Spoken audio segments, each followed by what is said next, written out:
Sí, bueno, buenos días. Es un placer para nosotros recibir hoy al amigo Gustavo Villapol, eh, director general del semanario 4F y diputado de la Asamblea Nacional de Venezuela.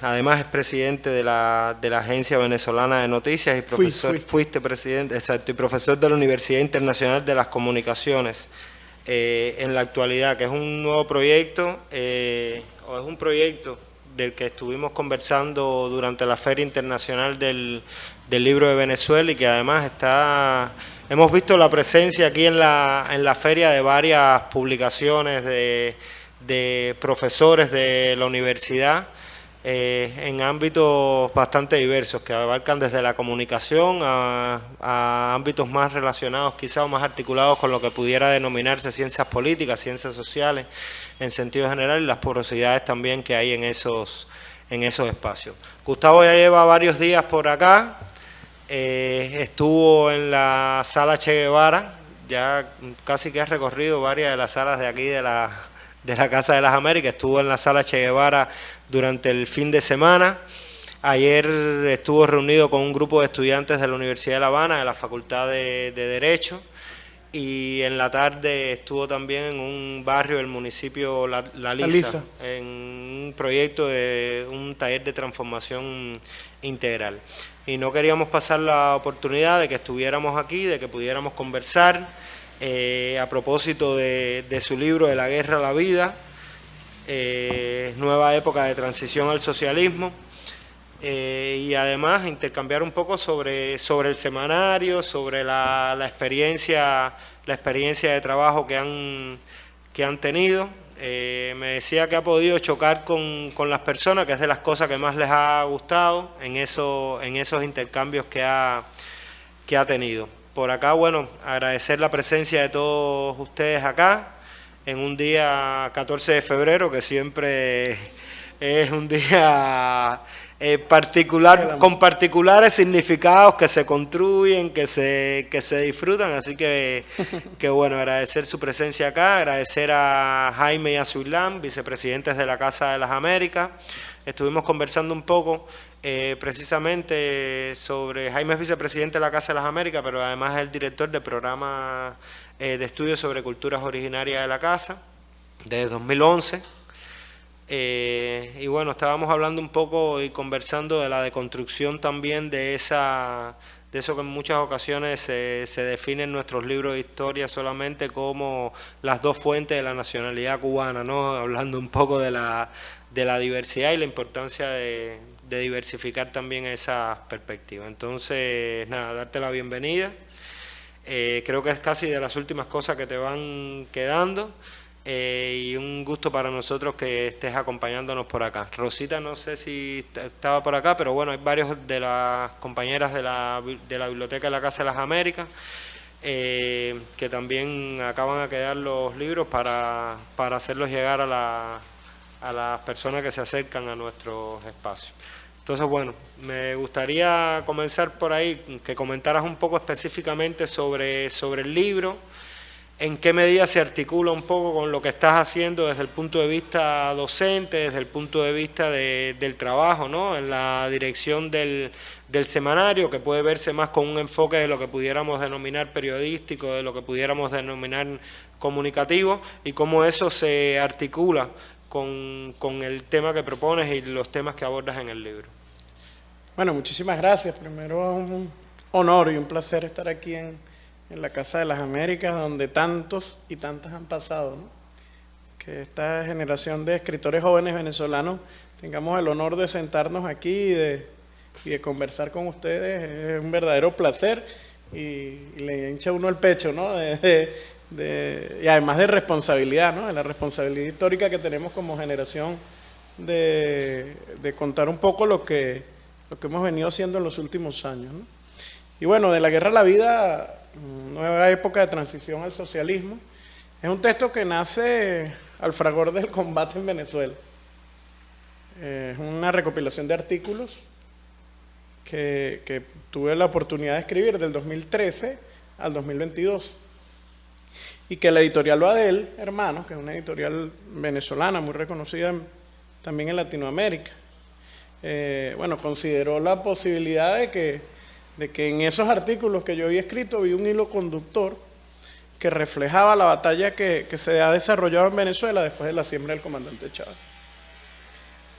En él podemos encontrar una gran cantidad de temas, pero el gran hilo conductor es un proceso de investigación que se conecta con el periódico 4F, que es el semanario del Partido Socialista Unido de Venezuela, en el cual hemos venido buscando las raíces del conflicto contra Venezuela. Y fíjense que el título del libro es De la guerra a la vida, ¿no?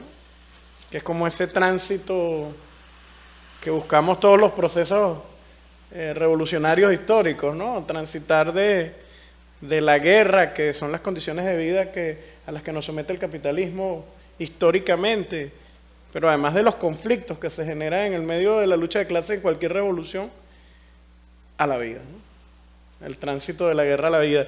Y es un poco lo que refleja este libro. El libro tiene como 3 partes fundamentales. Una primera parte que está vinculada a la situación de guerra que se vivió en Venezuela desde la siembra del comandante Chávez, que no comienza con la siembra del comandante Chávez. Una de las cosas que podemos ver en el texto es cómo comienza esto desde el comandante Chávez, ¿no? Aquí hay una anécdota bien interesante.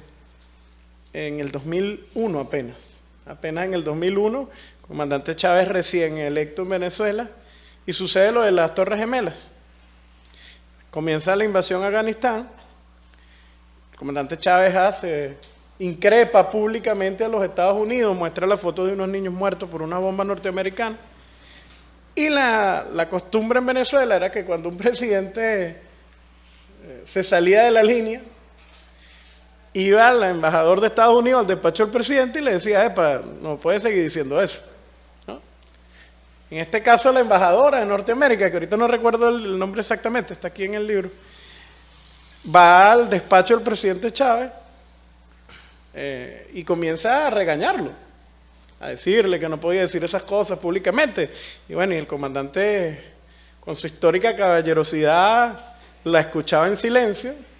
Y cuando la funcionaria norteamericana, que es la embajada de la potencia militar más terrible que tiene la humanidad, termina su intervención, el comandante Chávez le dice: usted está hablando frente al presidente de un país soberano. Por favor, levántese y sálgase de mi oficina. Ahí comenzó. Eso es apenas una anécdota que refleja el comienzo de un conflicto que hasta ahora no se ha detenido, ¿no? Un conflicto que hasta ahora no se ha detenido. Esa anécdota yo la pongo aquí en el texto porque siento que fue como un punto de quiebre ya. O sea, sin duda los organismos de inteligencia norteamericanos tendrían ya visualizado quién era el comandante Chávez, pero fue como un punto de quiebre, pues como que ya, sálgase de mi oficina, por favor. Sálgase de mi oficina, que esto es un país soberano y usted no tiene por qué decir cómo se debe o no comportar el presidente de la República de esta nación.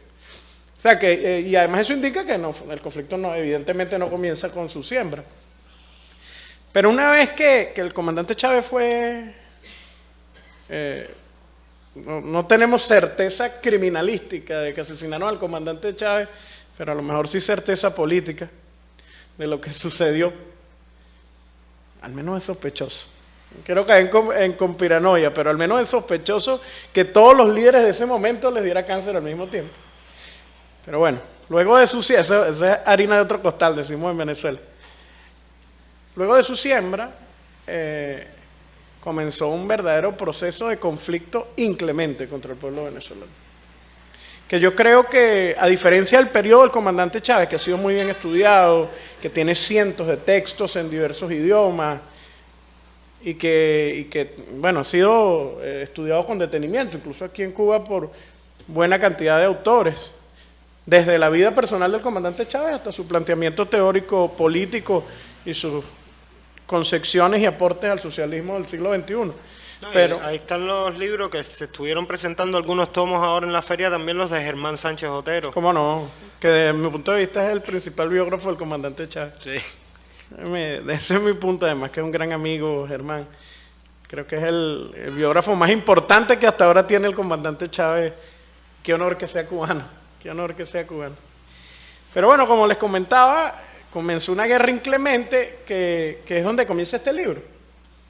Es donde comienza de la guerra a la vida. El primer artículo que yo lo escribo en el 2013, de hecho se llama, yo lo escribí como 6 meses después de la siembra del comandante Chávez.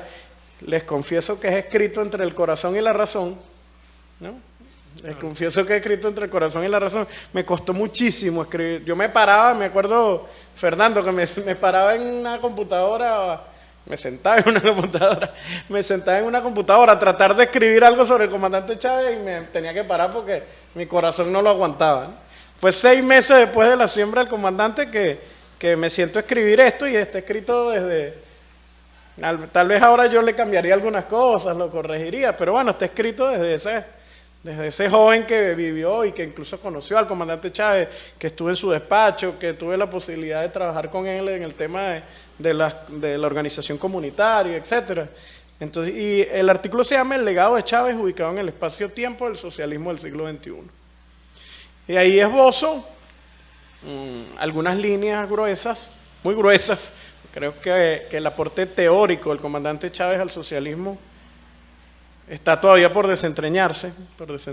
Hay muchos aportes en la organización territorial del socialismo, en los aportes en lo ético-moral al socialismo, los aportes del papel de las Fuerzas Armadas en los Estados-nación y su vinculación con el socialismo, el tema de la unidad cívico-militar. Hay un conjunto de aportes teóricos al socialismo del comandante Chávez que están por estudiarse, que creo que son fundamentales para los pueblos oprimidos del mundo en el 2021.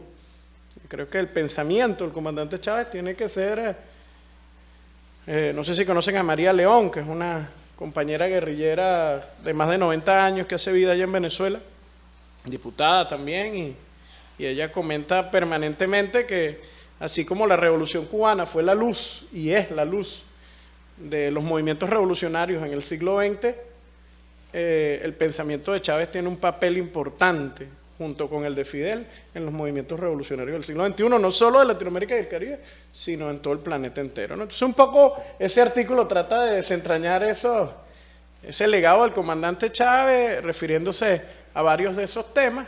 Ese es el primer artículo del libro. Y luego comienza una investigación que es lo más sustancioso, porque nosotros conseguimos documentos del Pentágono, del Departamento de Estado norteamericano, de la Escuela de Guerra de Israel, del Ministerio de Defensa colombiano, de la Escuela de Guerra de España, refiriéndose a la guerra contra Venezuela, al mismo tiempo que estaba ocurriendo, ¿no? Al momento, por ejemplo, en el 2014, que perdemos la Asamblea Nacional, y eso significó una guerra inclemente contra el pueblo venezolano. Ya estaban escribiendo documentos sobre cómo iban a hacer de la guerra a Venezuela. Entonces hay 2 artículos iniciales que hablan sobre el tema. El primero se llama 4 operaciones contra Venezuela, que ya es escrito sistematizando esta investigación en el 2018. Y en él descubrimos una estrategia de guerra que fue tomada, Fernando, de la concepción de la guerra moderna israelí, y el ejército norteamericano lo asume, el Departamento de Estado, el Pentágono y la Cuarta Flota, y escriben documentos con esta teoría de guerra para aplicarlo en Venezuela. Y dice cosas como esta. No, esto es en el artículo Las 4 operaciones contra Venezuela. La capacidad, lo que les voy a decir es la metodología que utilizaron, ¿cómo se llama? El nombre técnico, pues, desde el punto de vista militar. Capacidad de simultaneidad operativa en operaciones no lineales de amplio espectro. Fíjense, es un nombre bastante técnico. Esto es según el general R. Maxwell Surman. Fíjense, capacidad de simultaneidad operativa, operar al mismo tiempo en diferentes frentes, en operaciones no lineales de amplio espectro. No lineales es porque en la guerra convencional, en los conflictos de guerra convencional, es como en la Segunda Guerra Mundial, como que es un frente contra otro, tomas un espacio geográfico, como en Stalingrado, estaban los alemanes, estaba el ejército soviético, había un conflicto, un asedio, la intención del ejército alemán tomar Stalingrado. En el caso de la guerra moderna, es no lineal porque no respeta espacio geográfico. No hay un objetivo geográfico como objetivo final de la guerra, sino que son espacios pensados estratégicamente que saben que te pueden hacer daño para ir disminuyendo la fuerza. Y fíjense, yo estoy hablando de estrategia militar y la verdad es que todo esto es aplicado a la política, que es una de las grandes concepciones del comandante Chávez. Y el comandante Chávez lo veía claro, lo explicaba en su concepción del socialismo, ¿no? Él citando a Clausewitz, que es el que dice que la política es que la guerra es la continuación de la política por otros medios. Él decía, si A es igual a B, B es igual a A. Eso lo dice el comandante Chávez en una entrevista. Puede ser al revés. Entonces la guerra, la política también puede ser la continuación de la guerra por otros medios, ¿no? Pero ¿de qué se trata? Aquí el documento lo dice. La presencia de múltiples amenazas simultáneas. Y aquí, aprovechando que estamos en Cuba, imaginémonos que esto puede ser que se lo apliquen a Cuba. Estoy siendo irónico. Puede ser que se lo apliquen a Cuba. La presencia de múltiples amenazas simultáneas sobrecarga los sistemas de mando y control del enemigo. Porque sus comandantes deben afrontar muchas decisiones en cortos periodos de tiempo. De esta forma existen más probabilidades de error que proporcionan nuevas oportunidades al enemigo, describe abiertamente el especialista. Nosotros llegó un momento que nos atacaron por tantos frentes, Fernando, que era inevitable no cometer fallas. Y es parte del diseño militar de lo que estaban haciendo contra nosotros. Ellos se dieron cuenta de algo que nosotros, nosotros tomamos la teoría de guerra de ellos y empezamos a observarnos hacia adentro. O sea, hacia dónde nos van a atacar, qué es lo que nos van a hacer. Y ellos buscaron todo el tiempo atacar el centro de gravedad de la revolución bolivariana. El centro de gravedad es lo que le da cohesión a las fuerzas, lo que le da voluntad de lucha, lo que lo motiva al pueblo a luchar. Y nosotros descubrimos en Venezuela, en la guerra antigua había un solo centro de gravedad. Ese viejo adagio de córtale la cabeza a la serpiente y se acaba la película, ya no es tan así en la guerra moderna. Pueden haber varios centros de gravedad en una fuerza. En el caso nuestro es una fuerza revolucionaria.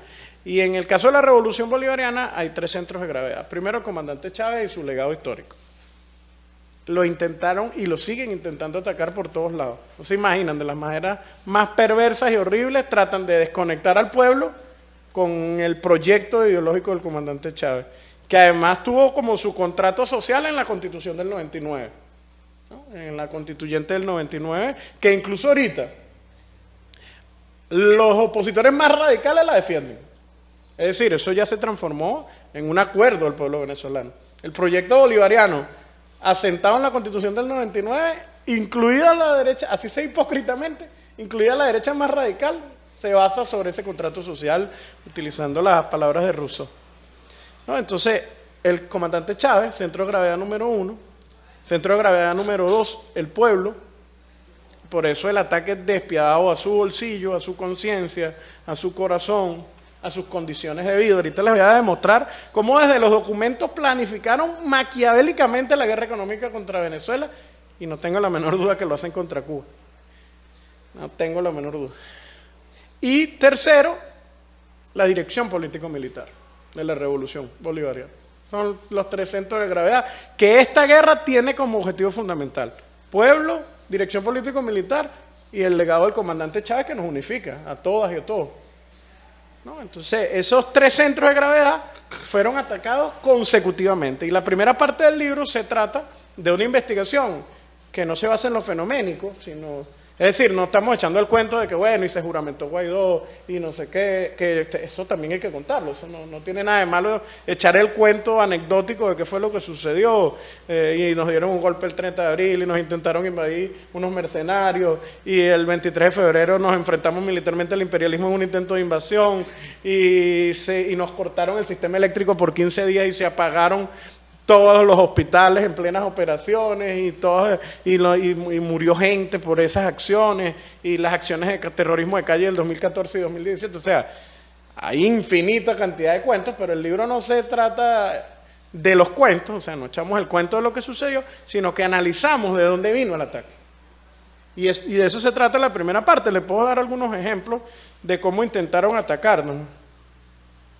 Por aquí les puedo mostrar algunos textos en un segundo artículo que se llama 5 frentes contra la soberanía de Venezuela, que dice lo siguiente: en el documento del Comando Sur, que se llama Master Stroke o Golpe Maestro contra Venezuela, así, y fíjense en los nombres que le ponen, a veces los gringos son tan descarados que uno dice, esta gente ya no tiene remedio. Y esto lo estaban ellos escribiendo, este artículo yo lo escribí, ya les digo en qué fecha, en el 2019, enero del 2019. En enero del 2019 se estaba juramentando el presidente Nicolás Maduro su segundo mandato, se tenía que juramentar el 10 de enero, y al mismo tiempo se juramentó Guaidó. Fue en ese momento. Y ellos escribían esto.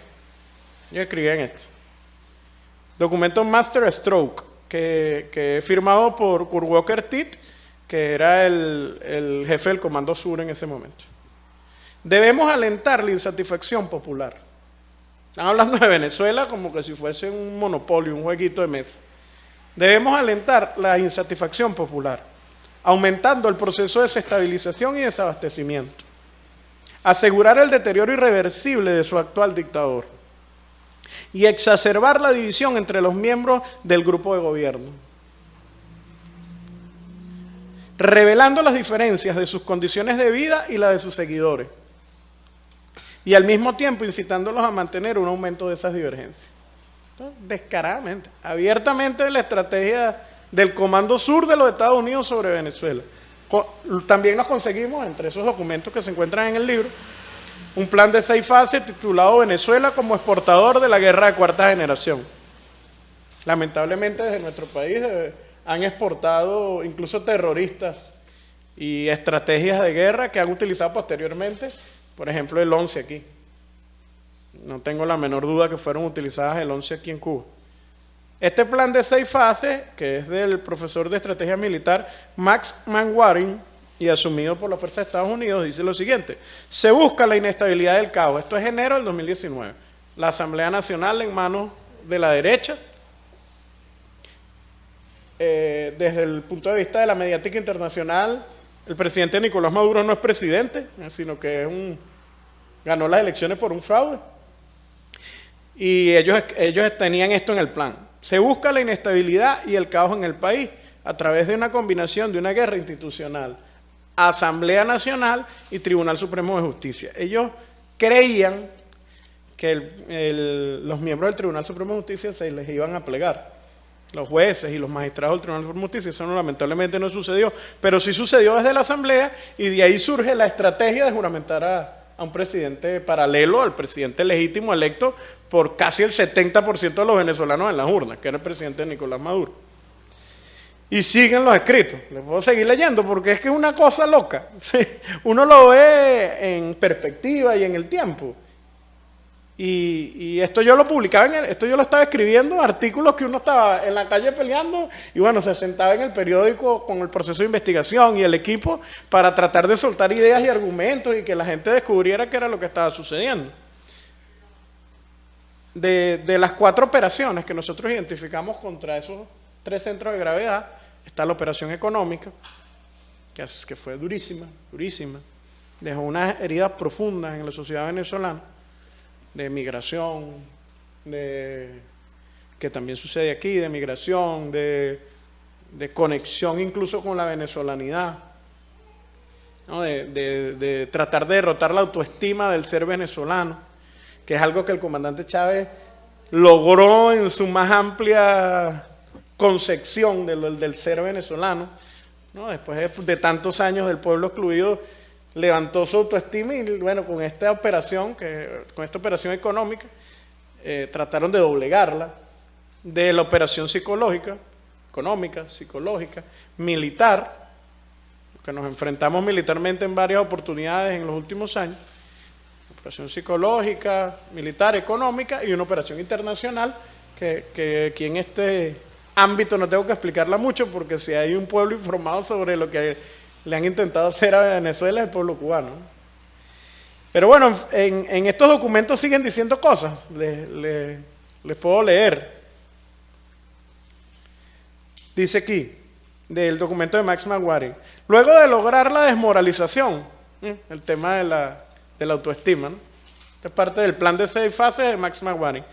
La sexta fase del propio plan de Max Maguire explica. Luego de lograr la desmoralización, el ejército que sirve de bastión defensivo, porque además, acuérdense, dirección político-militar de la revolución. La intención es doblegar también y hacer rendir a los compañeros de las Fuerzas Armadas, que ha sido un bastión de la revolución bolivariana. Del ejército que sirve de bastión defensivo, en este caso, los brazos paramilitares, que fue algo que infiltraron de manera terrible en Venezuela, llegaron a un nivel que incluso los infiltraron en barriadas caraqueñas, en el centro del poder de Venezuela. Ya después, en el hilo del libro, les voy a ir contando cómo hemos ido derrotando paso a paso cada una de estas estrategias, pero nos las vimos duras. Que es en la fase 5, en la fase 5 del plan, estaba la utilización de mercenarios y paramilitares. Y nosotros tenemos a Colombia al lado con 60 años de guerra e importante cantidad de ejércitos y contratistas norteamericanos. Serían apoyados con una fuerza militar de intervención multinacional, tal y como lo ha planteado el vicepresidente brasileño Hamilton Mourão. Ese es en el 2019, obviamente, ¿no? Fíjense cómo iban escribiendo un plan al detalle. Cuando ellos escribieron esto, cuando estaba este plan al acecho, seguramente a Guaidó, que les puedo aquí como hacer la conexión histórica con lo que estaba pasando, seguramente a Guaidó, y comienza un proceso de conflictividad y de polarización durísimo en Venezuela, ¿no? Evidentemente, y lo primero que intentan era, fíjense lo primero que intentaron fue la invasión.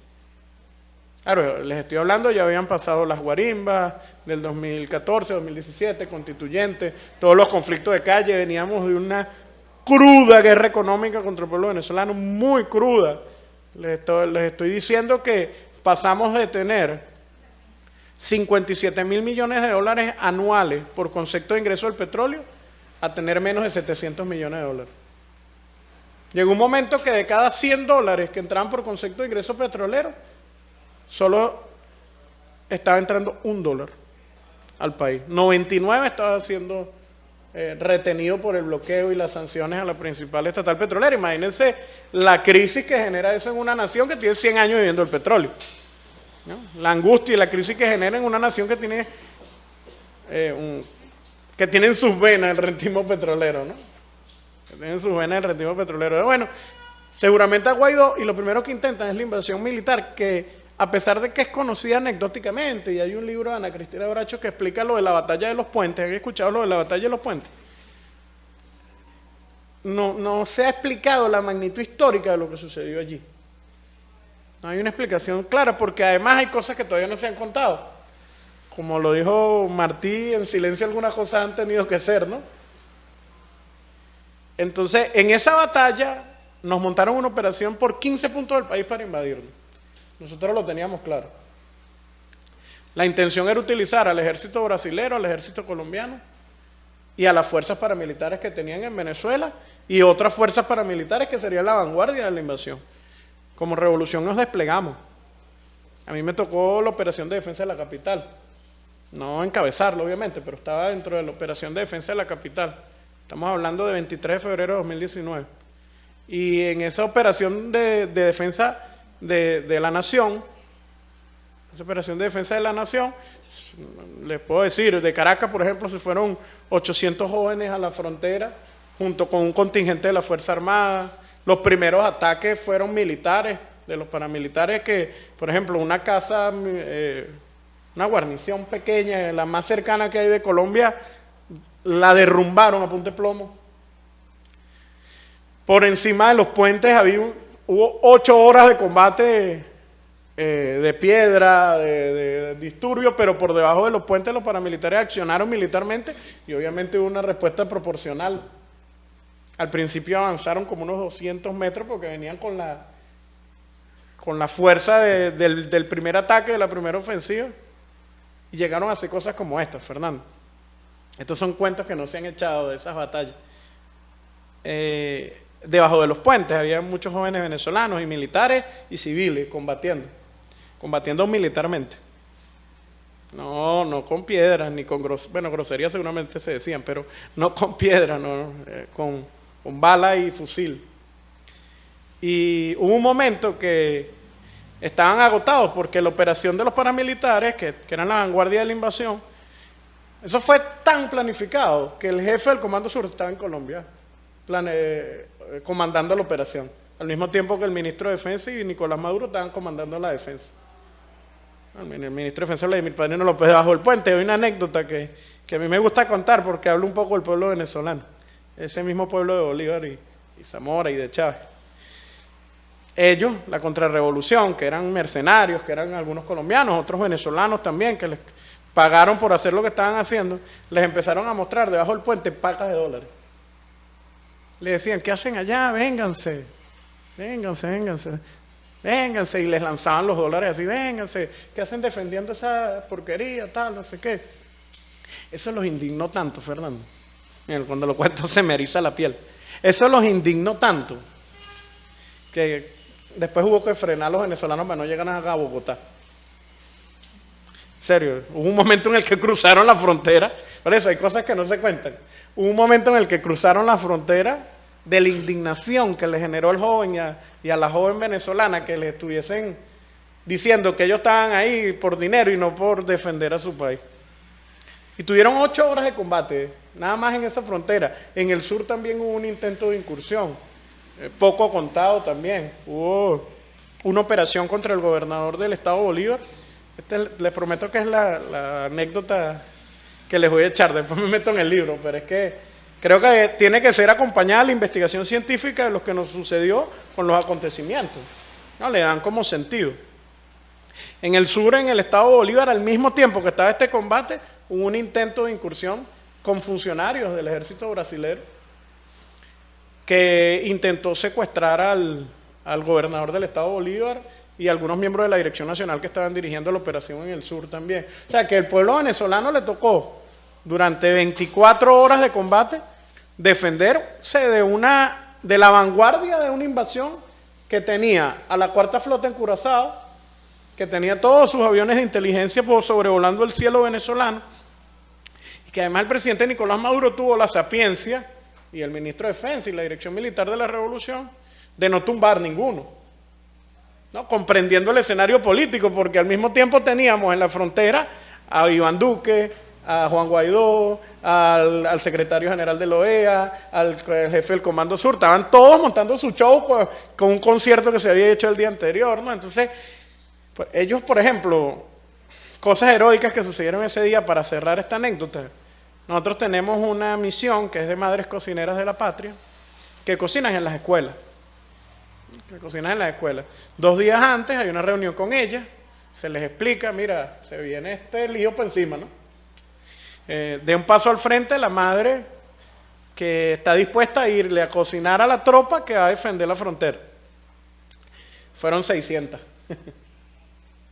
Fueron 600 mujeres que fueron a cocinarle a nuestros muchachos y a quienes tuvieron el honor de estar parados ahí en la frontera venezolana, ¿no? Y el imperialismo detectó dónde estaban cocinando y las atacó. Y esas mujeres jamás pararon de cocinar. Pero hubo un problema porque la intención del ataque, ellas estaban en la frontera con Colombia, hay como 3 entradas principales, ¿no? Está Simón Bolívar, Puente Santander y Puente Tiendita. Ellas estaban más o menos cerca de Tiendita y la idea era construir un corredor logístico que desde ahí se distribuyera la alimentación de todos los que estaban combatiendo. Al atacarla, cortaron la logística. Esa fue la intención militar, digamos. Cortaron la logística en el ataque y los muchachos tuvieron que combatir 24 horas sin comida. O sea, que el combate no solo fue... Ellas, al ver que no podían cocinar y que no estaban ya haciendo nada, ellas agarraron sus carteras o sus bolsitos o bolsas para llenarse de piedra y salir a combatir el enemigo. Sí, no, hay cuentos más que heroicos en la batalla de los puentes, que no tengo la menor duda de decir que es el Jirón venezolano. Nosotros repelimos al imperialismo militarmente. el 23 de febrero del 2019. Y bueno, aquí están algunas, para volver al libro, aquí están algunas de las causas de ese conflicto, ¿no? De las causas de ese conflicto. El libro se pasea, Fernando, luego de que explique esta primera parte al detalle de cuáles son los frentes contra Venezuela, de cómo se activaron, cuáles son los documentos que sustentaron todas estas anécdotas que estoy dando. Luego pasa a una segunda parte del libro, que es que una vez que ha sido derrotado todo esto, ¿no? Que el pueblo venezolano heroicamente ha resistido, no sin heridas, no sin cicatrices profundas, que bueno, como toda cicatriz, tocará pasar el tiempo y echarle ahí su remedio para que se vaya curando. Entra en una segunda etapa del proceso que hemos tenido que vivir con Nicolás Maduro al frente de la Revolución Bolivariana. Porque al derrotarlo, el propio imperialismo norteamericano, viendo que todos los títeres que utilizó, que todos los mercenarios que utilizó, no tuvieron la posibilidad de derrotar a la Revolución Bolivariana, comienza un nuevo proceso y en el artículo no es la guerra, fíjense cómo vamos transitando de la guerra a la vida. En el centro del libro hay un artículo que se llama "No es la guerra, es el diálogo", ¿no? Porque comenzó un proceso de diálogo. Después que termina todo conflicto, sucedió en todas las guerras ha sucedido, comenzó un proceso de diálogo, ¿no? De asentarse en la mesa, los actores que habían participado en el conflicto, solo que esta vez era con la Revolución Bolivariana triunfante, no sin heridas, pero triunfante. Y la contrarrevolución derrotada desde el punto de vista militar en su estrategia de violencia, terrorismo, etc. Entonces surge una oposición, que es lo que se describe en este artículo, "No es la guerra, es el diálogo", nacionalista. A partir de esto, surge una oposición nacionalista que no está de acuerdo con la violencia, y es a partir de este momento, este artículo se escribió en septiembre de 2019, es a partir de este momento que surge esta oposición que comienza el proceso de reinstitucionalización del país, ¿no? Es el proceso de sentarse con algunos sectores de la oposición, el proceso de elección de una nueva Asamblea Nacional, que es de la cual yo soy diputado, ¿no? Y comienza el proceso ya no de violencia y conflicto permanente, sino de reinstitucionalización del país, de reconstrucción, de coser esas heridas del pueblo, de conflicto duro, que además no, como ustedes lo saben, no comienza con la partida del comandante Chávez, como lo hablábamos aquí, sino incluso antes, el comandante Chávez en el Caracazo y el 4 de febrero. Y el pueblo venezolano tiene una lucha de clases de 33 años desenfrenada. La lucha de clases siempre está ahí, ¿no? Existirá en tanto haya clases, pero tiene momentos álgidos, pues, tiene momentos de flujo y de contraflujo, como lo explicaba muy bien Carlos Mar. Y en Venezuela tiene 33 años de flujo la lucha de clases. Entonces, a partir del 2019, finales de 2019, comienzo de 2020, como es un proceso de diálogo donde el pueblo venezolano se ha encontrado, cuando a mí me preguntan en las entrevistas, ¿hay diálogo entre la oposición y el gobierno? La verdad es que el pueblo venezolano es un pueblo dialogante, ¿no? No es solo entre partidos políticos, sino que está en permanente diálogo, ¿no? Pero a partir de este momento surgió un momento especial, ¿no? Y lo describe este artículo, que es la segunda parte del libro, que es donde empiezan a ver como destellos de lo que venía. Que es, finalmente, como concluye el libro, con 4 artículos,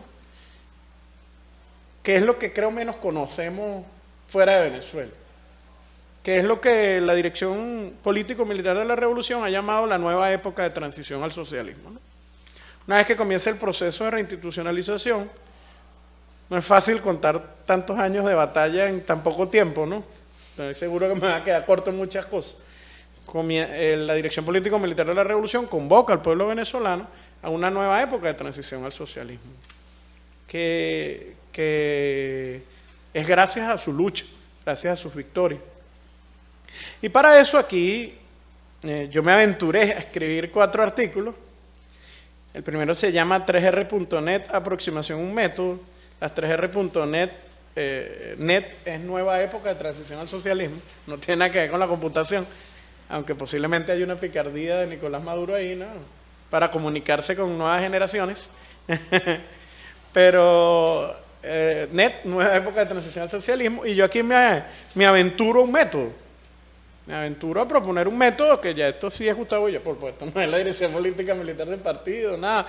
Aquí soy yo proponiendo un método, pero en el análisis hay 3 factores fundamentales de la nueva época de transición al socialismo que está vinculado a la sociedad humana, no solamente a Venezuela. Primero, una nueva economía, ¿no? Debido esto sí específicamente con Venezuela, debido al bloqueo, al asedio. Nosotros en el 2019 llegamos a tener una medida coercitiva, una sanción cada 3 días. Hoy tenemos 958 medidas coercitivas contra el país. Cuba tiene casi 300. Es para que tengan una dimensión, ustedes, porque ustedes conocen de bloqueo y sanciones, para que tengan una dimensión del ataque que ha sufrido Venezuela. El canciller decía hace poco que por dejar de percibir una medicina en los años más duros, ahorita eso ya no está sucediendo, pero en los años más duros, entre 2015 y 2019, más de 40.000 personas fallecieron. A pesar de todo el sistema de salud que construyó la revolución junto a Cuba, ¿no? Que sin Cuba hubiese sido imposible, esto lo he dicho en todos lados a donde voy. No hubiésemos transitado y llegado hasta aquí sin la heroicidad del pueblo venezolano, pero también sin Cuba nos hubiese sido imposible hacerlo, ¿no? Ese brazo hermano del pueblo cubano ha sido indispensable. Pero en esta nueva etapa de transición al socialismo, para no irme por las ramas, está la economía, y en la economía hay varias cosas. Se está construyendo una economía, ahora empiezo a hablar de la nueva época de recuperación que estamos experimentando, ¿no? No sin dificultades, no sin fallas, no sin problemas, pero sin duda. Hay cosas en los anaqueles, o sea, no es que hay cosas, los anaqueles están full. Estamos como, desde el punto de vista del abastecimiento de alimentos, los anaqueles están full. Ya no hay cola, hay distribución ya no hay colas para comprar ningún producto. Esto ahorita es lo que menos conocen de lo que está sucediendo en Venezuela, porque es poco reflejado, incluso hasta por nuestros propios medios. Tal vez no lo sabemos contar de la manera acertada, ¿no? Y se los dice un periodista. Las calles están full. Acá vamos a hacer una serie del Caribe en el que le metimos 2 estadios de Grandes Ligas, uno de 40.000 personas, 2 estadios recién hechos, con bloqueo, con asedio, con las 900 medidas encima. 2 estadios recién hechos, en uno caben 40.000 personas y en el otro 20.000, y todos los juegos estuvieron así. Todos los juegos de pelota estuvieron así. Pasa que mucha gente le pasó en esa serie del Caribe a los mexicanos, a los dominicanos, que no tienen nada que ver, no están politizados, simplemente iban a ver su juego de pelota y terminaron todos grabando videos diciendo, me voy sorprendido. Yo pensé que yo iba a llegar aquí y me iban a cortar la cabeza, y iba a caer una bomba y se estaba todo el mundo matando y todo el mundo caminando como zombies, y la verdad es que se consiguieron con una Venezuela distinta a la que reflejan los medios y a la que vivimos, porque sí la vivimos. Tuvimos situaciones sumamente complejas. Como decía ayer en la Lisa, yo en el último año y medio saqué una barriguita. En el último año y medio saqué una barriguita, porque en el 2017 estaba así, ¿no? En el 2017 estaba así, y era un reflejo de cómo estaba el pueblo venezolano heroicamente resistiendo, ¿no? Entonces está la economía, 3 características rápidamente. La nueva economía, que es postrentista. Eso ha sido una característica fundamental. Nosotros en el 2015 producíamos el 1% de los alimentos de la canasta básica que consumíamos. Obviamente por el petróleo, con dinero, está barato, dame 2. ¿No? Todo lo comprábamos, todo lo traíamos, todo lo comprábamos, todo lo traíamos. Al día de hoy estamos produciendo el 98% de los alimentos que consumimos en nuestra canasta básica, con el esfuerzo del trabajador y la trabajadora venezolana, del campesino y la campesina venezolana. Esos son datos poco conocidos, pero que son lo que demuestra y lo que explica en qué etapa estamos viviendo y por qué le resistimos al imperialismo. En el medio del conflicto de la guerra económica surgen los comités locales de abastecimiento y producción, que al principio era importar, por ejemplo, a través del método de Alep Saab. Todo el mundo conoce a Alep Saab, ¿sabe quién es Alep Saab? Alep Saab es un empresario colombiano, venezolano, que debido al bloqueo tuvo la valentía de salir a comprar los alimentos como un empresario privado y traerlos al pueblo venezolano. Los alimentos que venían en el CLAP, que el CLAP es una bolsa con la canasta básica que se lleva casa a casa en Venezuela por el pueblo organizado, por un comité local de abastecimiento y producción. En esa época, solo el 1% era la producción nuestra. Hoy el CLAP es 100% venezolano, ¿no? Pero a Alep Saab le costó la detención, el imperialismo al darse cuenta de lo que estábamos haciendo. No, están utilizando un empresario. Lo detienen en Cabo Verde, ilegalmente, lo torturan, le sacan los dientes, le pegan electricidad, para tratar de que declarara en contra del presidente Maduro. No lo hizo en ningún momento. Y debido a su fortaleza, de hecho hace poco le escribió una carta al presidente Maduro hermosísima y dejó un audio también. Él deja un audio que deja ver lo afectado que está de salud, pero también su valentía. Y como no pueden en Cabo Verde, que era como una especie de limbo legal en el que lo tenían ahí, hacerlo declarar contra la revolución o tratar de decir algún secreto, se lo llevan con la braga anaranjada y hoy se encuentra ilegalmente detenido en los Estados Unidos, ¿no? Alep Saab. Bueno, que lo conozcan, es como para Venezuela es al nivel de los 5 héroes. Porque a través de él, por ejemplo, llegaron las primeras vacunas rusas y chinas a Venezuela, cuando la COVID. Era un empresario pudiente, pero que puso todo en la brasa, toda su vida y su familia, sus hijos, los puso ahí en el ojo del huracán por el ideal bolivariano, ¿no? Y le ha costado muy caro, pero se mantiene valiente, ¿no? Entonces, bueno, eso es una característica de la nueva época, que muchas cosas en materia económica también tienen que ser en silencio, precisamente por eso, ¿no? Precisamente por eso. Eso a veces confunde a las fuerzas revolucionarias.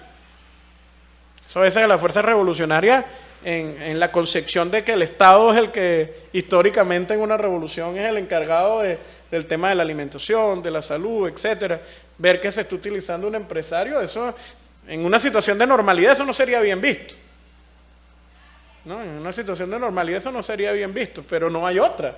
Todas las instancias del Estado venezolano con capacidad para comprar fuera de Venezuela están bloqueadas y quien haga negocio con ellos es sancionado también.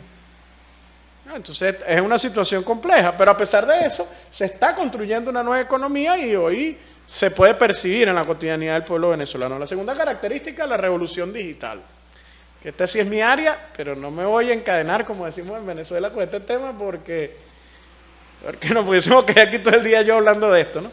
Pero lo que sí hay que estudiar, y te lo estaba comentando cuando bajábamos, las consecuencias y lo que está sucediendo con el tema del mundo virtual, ¿no? Cuáles son las consecuencias culturales, sociológicas, las implicaciones incluso psicológicas que está teniendo en la sociedad este tema, ¿no? Del papel del mundo digital. Ahorita en Venezuela todo se compra por el aparatico. Todo. Nosotros lo que querramos, ¿no? Mariana es una experta, mi compañera que se encuentra aquí, eso es nosotros decimos una verduga, es una verduga consiguiendo cosas por ese teléfono, ¿no? Lo que decíamos lo compramos por aquí, ¿no? Y eso construye una nueva cultura. Y está diseñado así, ¿no? Y en este ámbito hay un artículo bien detallado que se llama La comunicación política en la nueva época. Comunicación política en la nueva época, que está aquí en este pequeño texto que les dejo aquí a la Casa de las Américas, que habla sobre el tema. Le puedo leer algunas cosas. Hay un filósofo, Fernando, que se llama Byung-Chul Han, es un filósofo surcoreano que da clases en la Escuela de Arte de la Universidad de Berlín, y yo me atrevo aquí a rebatirlo, ¿no? Los venezolanos y los cubanos somos osados. Yo me atrevo aquí a rebatirlo un poco en este libro. Él plantea cosas como esta, ¿no? Aquí hay un subtítulo de ese artículo que yo le puse Digitalandia, la nueva época. Es como el mundo digital, ¿no? Dice Byung-Chul Han, se ha formado una nueva masa, el enjambre digital. A diferencia de la masa clásica, el enjambre digital consta de individuos aislados, carece de alma, de un nosotros capaz de una acción común, de andar en una dirección o de manifestarse en una voz. Se ha dejado atrás la época de la biopolítica, dice Byung-Chul Han. Hoy nos dirigimos a la época de la psicopolítica digital, donde el poder interviene en los procesos psicológicos conscientes. El psicopoder, a diferencia del biopoder, ¿no?, que es lo que él plantea en el cual vivíamos, el psicopoder es más eficiente que el biopoder, por cuanto vigila, controla y mueve a los hombres, no desde fuera, sino desde dentro. Él hace un análisis muy interesante, les recomiendo el libro El Enjambre, el libro Psicopoder, el libro, creo que es el último, Capitalismo, Punción de Muerte. Es muy interesante los planteamientos de Byung-Chul Han, pero yo el único, digamos, reproche que le tengo, los únicos dos reproches que le tengo es que uno, él es un poco pesimista. Y los revolucionarios nunca nos damos ese lujo, ¿no? Revolucionarios no nos damos el lujo de ser pesimistas, somos eternos optimistas. En las circunstancias más complejas, allá echando plomo en los puentes, donde sea, buscamos un pequeño hueco de luz para la esperanza y el optimismo. No tenemos otra opción. Y yo se lo rebato a él diciéndole lo siguiente, en este artículo que se llama Comunicación Política en la Nueva Época. Precisamente los CLAP se comunican entre ellos a través de WhatsApp. Los CLAP se comunican entre ellos a través de WhatsApp, que es de Meta, esta gran empresa de Mark Zuckerberg que tiene los datos de todas y todos nosotros, desde cómo miramos, cómo leemos, cómo vemos, cómo nos vestimos, qué queremos, qué nos gusta, qué no nos gusta. Y es verdad, cuando la gente de los barrios venezolanos habla por WhatsApp, eso lo está viendo Mark Zuckerberg, sin duda. Obviamente, metafóricamente, no es que Mark Zuckerberg está escuchando a todas las señoras de Venezuela, sino sus análisis, sus algoritmos, su software están estudiando la conducta del pueblo venezolano. Y es verdad también que cuando lo necesiten, y si el Pentágono le dice a Mark Zuckerberg, mira, necesito ver cómo se está organizando, se lo va a mostrar. Pero al mismo tiempo, utilizando las herramientas de ellos, esa herramienta que es WhatsApp, el pueblo venezolano derrotó la guerra económica más cruenta del mundo a través de los comités locales de abastecimiento. Cuando una señora, que es la jefa del CLAP, así se llama, escribe por ahí, bajan 100 personas. Porque llegó la bolsa, llegó la comida, hay que distribuirla, etc. Entonces, yo lo que le rebato a Byung-Chul Han, o más que le rebato, le digo, tú analizas el mundo virtual y digital desde la concepción de un surcoreano, que además se ha transformado en un... Surcorea es una sucursal norteamericana en Asia, desde el punto de vista económico, comercial, cultural, y desde Alemania, donde ya el individualismo había triunfado hace mucho tiempo, ¿no? Donde desde la concepción de la vida es individualista, no hay un nosotros común, ¿no? Nosotros tenemos que hacer un análisis de este mundo, es una responsabilidad latinoamericana desde nuestra cosmovisión de la vida. Tenemos que hacer un análisis desde nuestra cosmovisión de la vida, porque no, y yo comento, con la misma herramienta con la que Byung-Chul Han dice, todo esto, que es verdad, no es que sea falso, con esa misma herramienta nosotros derrotamos al imperialismo en su guerra económica. Entonces, no es tan determinante en Latinoamérica, y especialmente en Cuba y Venezuela, que somos pueblos con características culturales súper especiales, desde el punto de vista de nuestra rebeldía, de nuestra composición, de lo que hemos sido históricamente para el continente, ambos países, que tenemos la posibilidad de tomar estas herramientas y también de crear nuestras propias herramientas para dar la batalla. Entonces, este tema de lo digital es muy interesante.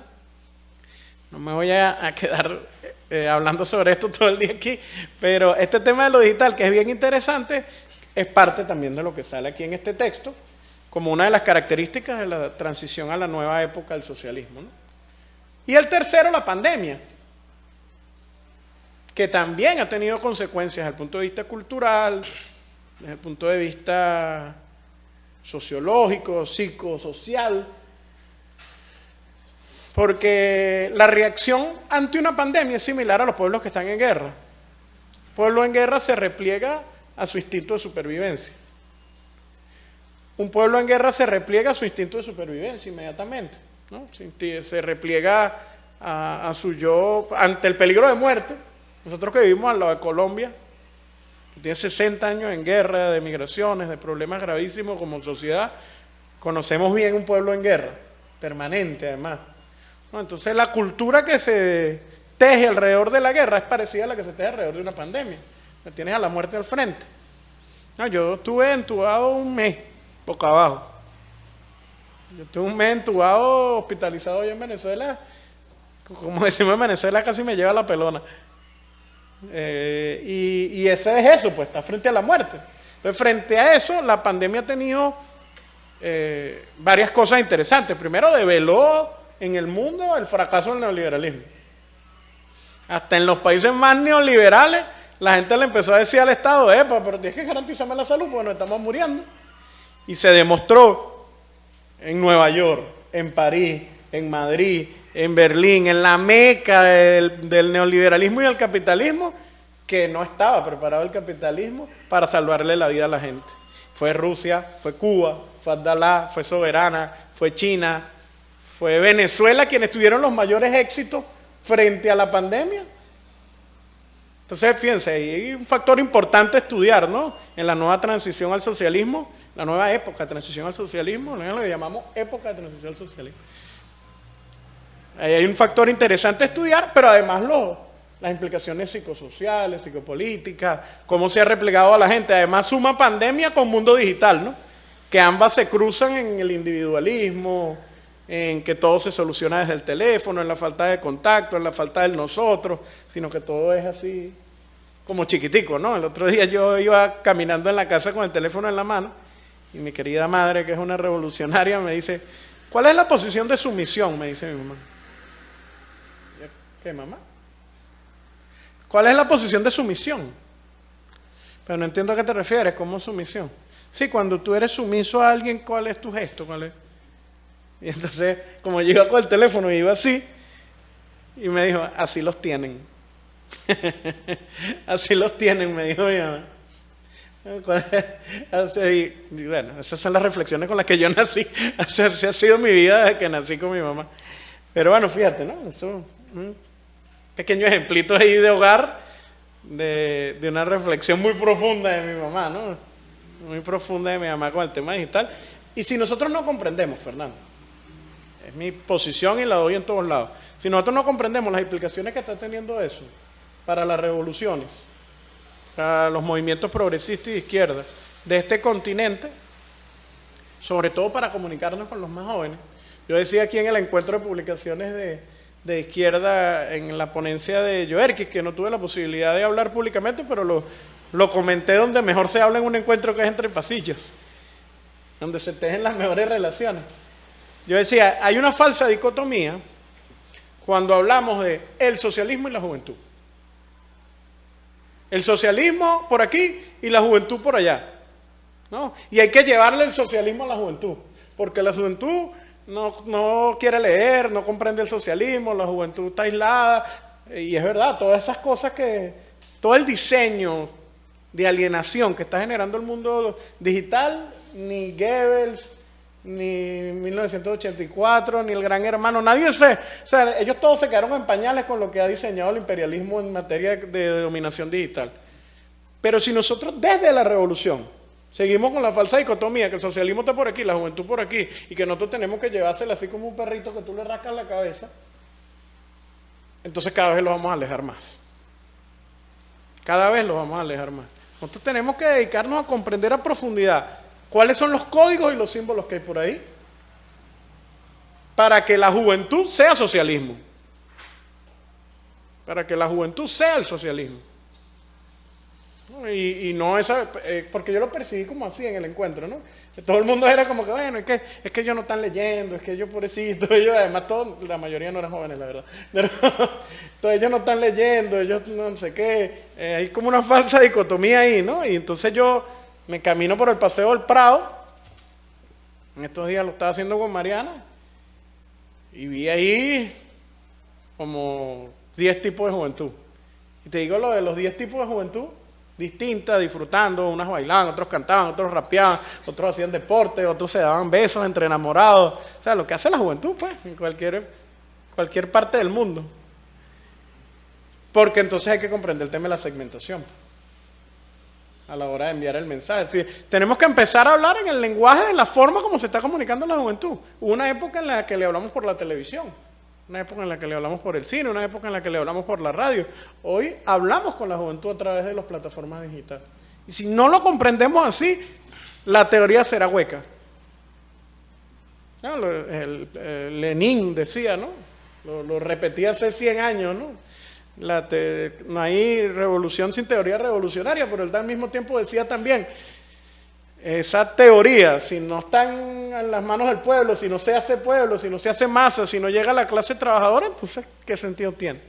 Y en este mundo es esa juventud que está ahí, que al mismo tiempo es trabajadora, que al mismo tiempo es estudiante, que al mismo tiempo es música, deportista, bailarina, estudiosa, que la que yo me conseguí ayer en la escuela de Derecho, que salí súper feliz, por cierto, les digo. 100 estudiantes, primera semana de clase. O sea, todos tienen 18 años y no han recibido ni la primera clase de Derecho ahí, ¿no? Un poco de pichones todito, carajito, como decimos en Venezuela, un poco muchachito. Escucharon con mucha atención la explicación de este libro. Yo lo fui a presentar con ellos, con mucha atención. Y fue emocionante ver no solo sus intervenciones, sus conclusiones de lo que estaban escuchando, yo les pasé videos también, ¿no? Traté de hacerla mucho más interactiva, adecuada a ellos. Me pasé videos de los puentes, de las batallas, de la cosa. Y además, el cierre de la actividad fue tan esperanzadora. Y lo más esperanzador era que quienes se levantaron y dieron las posiciones más revolucionarias y más firmes, fueron aplaudidos con ovación por 100 jóvenes cubanos que están en la Escuela de Derecho, que es la misma donde estudió Martí, donde estudió Fidel, y que tiene tanta simbología. Entonces, por eso no construyamos esa falsa dicotomía del socialismo por allá y la juventud por aquí. Eso tiene que ser una sola cosa con sus códigos y sus símbolos, que se los comunicarán entre ellos. Eso no significa que no comuniquemos de otras maneras, que dejemos de hacer otras cosas, que no desarrollemos teóricamente el socialismo, pero sí tenemos que como que comprender eso en esta nueva época, ¿no? Y finalmente, para ya cerrar esta intervención, hay un artículo que cierra este libro que se llama Nueva época, nueva ética. Porque es que sería imposible construir el socialismo si no tenemos una ética y una moral como referente histórico para nosotros y para las nuevas épocas, pues, y para los muchachos y las muchachas. Y en este artículo hay como una especie de decálogo, ¿no? Yo dejo como una especie de decálogo al final del libro, siendo endosado, parecido a lo que hacía el comandante Che Guevara cuando decía que debe ser un cuadro, ¿no? ¿Cómo debe ser la conformación de un cuadro? Eso para ustedes es un estudio básico. Eso para ustedes es bastante básico, pero no para los pueblos del mundo. Ojalá los pueblos del mundo estudiaran esas cosas. Y aquí está al final en este decálogo de la nueva ética en la nueva época de transición al socialismo, que dice, por ejemplo, cosas indispensables, ¿no? Este es un artículo sobre todo para los muchachos. La formación tecnopolítica. La formación tecnopolítica, que es indispensable. Comprender que Bolívar, Miranda, Zamora, el Che, Fidel, Martí, no solo es una cuestión de agarrar y saberse sus discursos de memoria, o saberse el discurso de Angostura de Bolívar de memoria, o saberse las palabras de Maceo de memoria, sino que ellos son referentes éticos, porque consiguieron con su praxis, concretar lo que decían en su pensamiento y en su teoría. Eso es lo que los transforma en grandes referentes éticos. No es porque se sabían a Marx de memoria, a Lenin de memoria, o porque se sabían los Gundrices de memoria, o el programa de Gotha, o no sé, nada de eso los hacía referentes éticos. Yo conozco gente que se sabe todo eso de memoria y éticamente, ¿no? Fueron ejemplos fundamentalmente, ¿no? Entonces, comprender eso, ¿no? El referente ético que significan nuestros, y que hay un hilo histórico, ¿no? Eso es muy importante para la nueva ética, el papel del ejemplo, como lo decía Fidel. Buen ejemplo, sobre todo para las nuevas generaciones. Esto es un artículo para las nuevas generaciones, el papel del chavismo en la teoría revolucionaria del socialismo del siglo XX. Hay una especie de método Chávez. Chávez a cada lugar que iba, a cada obra, a cada cosa que inauguraba, a veces inauguraba una avenida. Y bueno, y la avenida fue asfalto, pues. Fue asfalto. Es una cuestión muy técnica, ¿no? Vamos a tapar estos huecos y llenamos una avenida. Entonces él se paraba frente a su tren ejecutivo y les preguntaba, ¿en esta avenida dónde está el socialismo? Empezaba todo el mundo a mirarse las caras, ¿no? No sé, serán los materiales que los compramos más baratos. Entonces todo el mundo empezó a hacer la cara, ¿dónde está el socialismo en una avenida? Entonces empezaba Chávez. ¿Cuántos barrios hay alrededor de esta avenida? Miren, 50 metros así y 50 metros así. ¿Por cuántas comunidades pasaron construyendo esta avenida? ¿Cuáles son las condiciones de vida de las personas que están alrededor de esta avenida? En esos barrios la gente tiene agua, la gente tiene electricidad, la gente tiene espacio de recreación. Hay una plaza en algún barrio de esos por donde pasó esta avenida, donde los jóvenes pueden compartir, jugar, divertirse. Hay una biblioteca. Claro, obviamente, todo el mundo para atrás y mi madre, ya nos viene el regaño. Entonces Chávez preguntaba permanentemente en cada cosa que hacíamos, ¿dónde está el socialismo? ¿Dónde está el socialismo? Y él lo concebía así, ¿no? Como algo humano. Algo humano, lo concebía permanentemente así. Entonces yo pongo aquí, ya no es solo dónde está el socialismo, que en cada cosa que hacemos, en cada práctica de nuestras vidas, sino dónde está Chávez. Sobre todo para los venezolanos y las venezolanas. ¿Dónde está Chávez en cada cosa que hacemos? ¿No? En cada obra, en cada actividad, en cada esfuerzo, en cada marcha, en cada asamblea, en cada batalla diaria, ¿dónde está Chávez? ¿No? Creo que es una pregunta permanente que desde el punto de vista ético nos tenemos que hacer en esta nueva época de transición al socialismo. Hay algo que el presidente Nicolás Maduro ha sido un bastión y que también es poco conocido.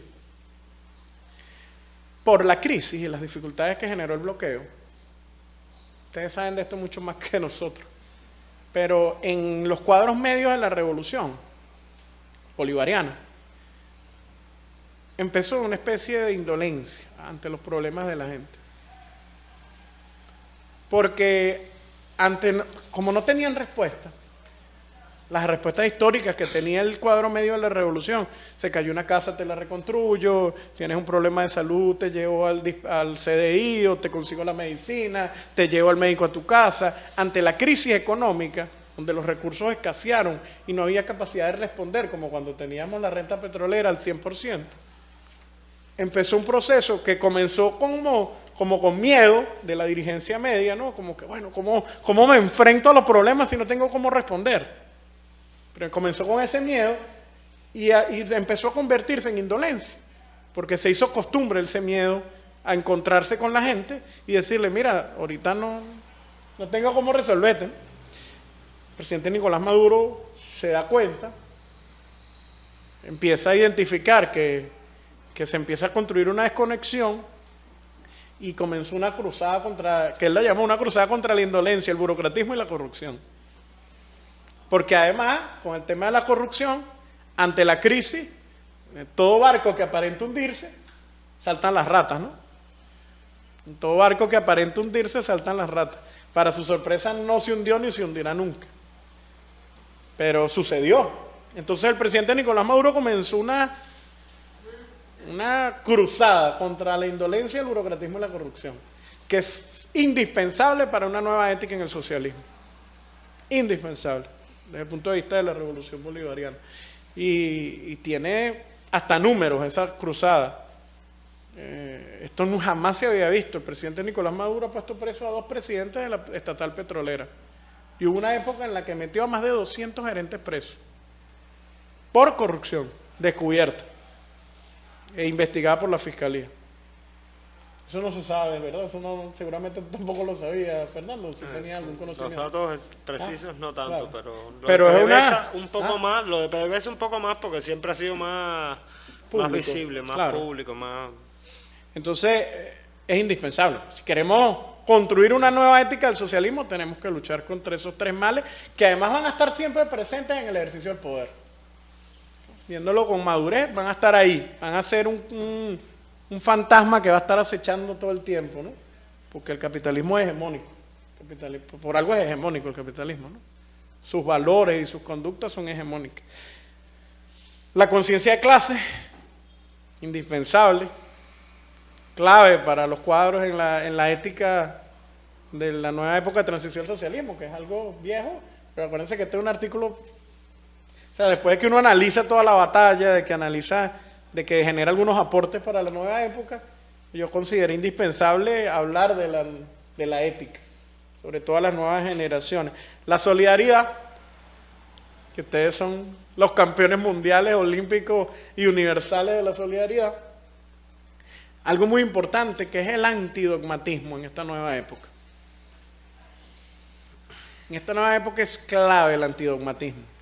Si nos aferramos a dogmas,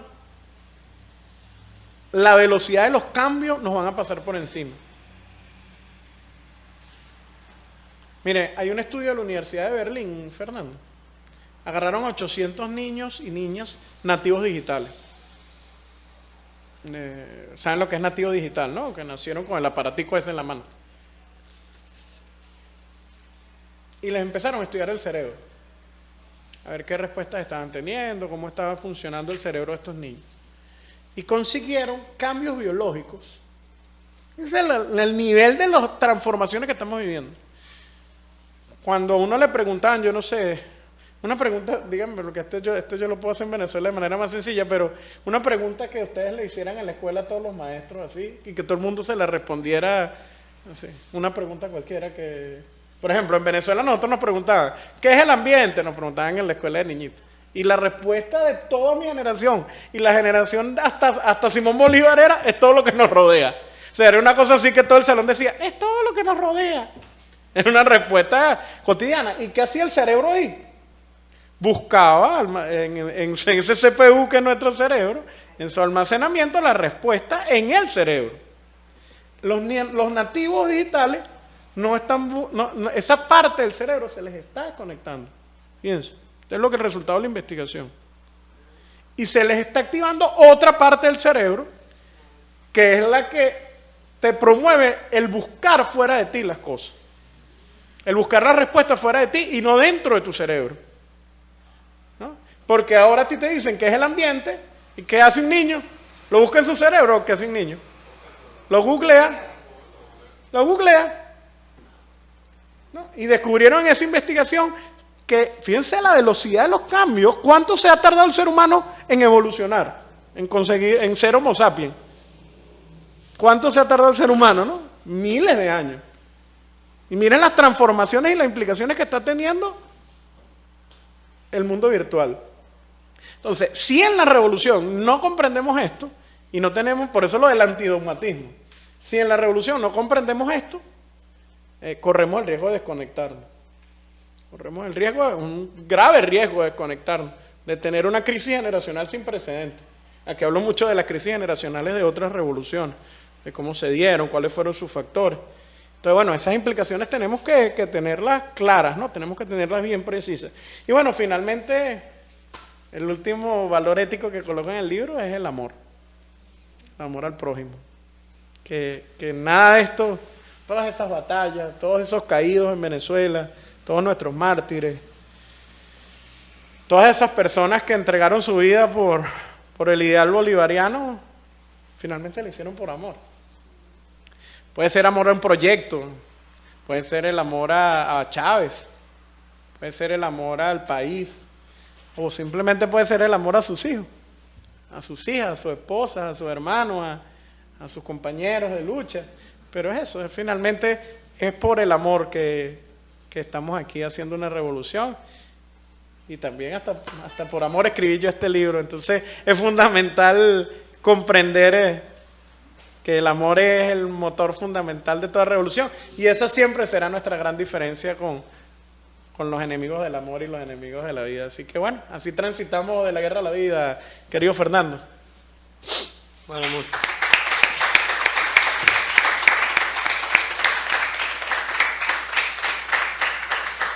Bueno, yo creo que ha sido... El que escucha el recorrido por el libro se da cuenta que es un libro escrito con amor. Eso sí podemos decirlo, porque como has hablado y por cómo hablas del libro, uno se da cuenta de la implicación, de la relación, ¿no?, que tuviste con él. Yo le decía a Gustavo que me había llamado mucho la atención este año, por ejemplo, la presencia de un grupo importante de historiadores, de investigadores venezolanos acá en la feria, con varios títulos, con títulos además recientes, con vínculo en la mayoría de los casos, por lo menos hablamos hoy de 3 o 4 de él y de 3 o 4 ejemplos más. Y cómo se da hay una articulación súper interesante, ¿no? Esa articulación entre historiadores o investigadores en ciencia social que están haciendo trabajo docente en las universidades, que en muchos casos están situando como uno de los temas centrales y uno de esos temas de conexión la cuestión de la comunicación y del periodismo. Y son cosas que llaman mucho la atención, porque además yo particularmente cuando uno puede o tiene la oportunidad de ver el libro, se da cuenta de que hay una preocupación no solamente por enunciar las cosas, no solamente por decir que es una prioridad trabajar la comunicación, no solamente por decir que es una prioridad eso del trabajo con los jóvenes y las jóvenes, sino que hay un esfuerzo por lograr esas conexiones y por tratar de nombrar las cosas de la vida cotidiana, que es algo que también está acá. Es verdad que hay una presencia, o sea, lógicamente hay determinados términos que se han manejado y con los que ha trabajado Gustavo en la presentación, pero al mismo tiempo hay en todo momento una vuelta a la vida cotidiana de las personas. O sea, en la intervención de Gustavo ha pasado eso. Hay una mención al proyecto, hay una mención a cuáles son las ideas base del proyecto, en dónde se enfoca la nueva transformación, pero hay un regreso todo el tiempo en ver cómo eso está en relación y en diálogo con la vida cotidiana de las personas, con las maneras en que viven, en este caso las venezolanas y los venezolanos, en ver cuánto se ha transformado el Boulevard Sabana Grande, que en el 2017 uno no veía a la gente ahí prácticamente, no veía nada, no podía pararse en ningún lugar del Boulevard, y hoy eso refleja realmente el cambio y las transformaciones que se están dando. Al mismo tiempo me parece muy útil, esa es una batalla, por ejemplo, que los investigadores sobre juventudes en Cuba están teniendo hoy mismo, hablar de las juventudes en plural, tú lo explicabas a partir del ejemplo de Caminar Prado, pero eso hoy mismo es una batalla y una discusión de la academia con otros, o sea, de los investigadores sobre juventudes con otros espacios de definición de políticas públicas y de políticas hacia juventudes. La idea esta de hablar de juventudes en plural, la idea de que eso da cuenta de las diversidades que existen, y es un fenómeno que está actualmente acá. Yo no te voy a decir que hay muchas de las cosas que tú mencionaste que nosotros en algunos casos nos hemos planteado en discusión o no hemos llegado ni siquiera a plantearnos esa discusión, y que son necesidades que tenemos. Esta idea que tú lo representabas muy bien de la separación entre socialismo y jóvenes y juventudes, lo hemos discutido nosotros en el sentido, por ejemplo, del relevo, en qué medida cada vez o cuando se habla de relevo todo parece indicar que es que yo te voy a dar el micrófono para que tú sigas cantando de la misma forma en que yo estaba cantando hasta ahora, cuando se trata de otro tipo de cosas. Entonces yo creo que es un diálogo que conecta mucho con los jóvenes. Esto que hablaba de la presencia de varios investigadores sociales, me decía Gustavo que no es solamente en el ámbito de lo que podemos definir como ciencias sociales, que también está pasando en la literatura, en ámbitos de la poesía, en ámbitos de la narrativa. Ahí arriba tuvimos una conversación, bueno, él tenía que hablar del libro, era lo que venía a hacer, pero tuvimos una conversación sobre personas que estuvieron vinculados, han estado vinculados a la Casa de las Américas. Hablamos de Luis Brito García, hablamos de Gustavo Pereira, que han sido muy cercanos también al trabajo de la casa en otros ámbitos. Y nada, aprovechamos también la oportunidad para pedirle a Gustavo, que yo creo que nos ayudaría mucho en seguir reconectando con esos jóvenes o con esa generación, no solamente en el ámbito de la investigación social o de la ciencia sociales, la ciencia de la comunicación están irrumpiendo ahora en Venezuela, sino también en el ámbito de la poesía, en el ámbito de la narrativa, que creo que es una conexión que también nos interesa mantener. Bueno, agradecerte infinitamente que nos hayas acompañado. Sabes que el programa de la Casa de las Américas, ya lo tienes por ahí, es un programa bastante intenso. Por acá quiero invitar a Rosita, Rosa, es la directora de nuestra biblioteca. ¿Cómo no? Entrega formal. De los libros. Nosotros es algo que además lo trabajamos. Vamos a ponernos ahí.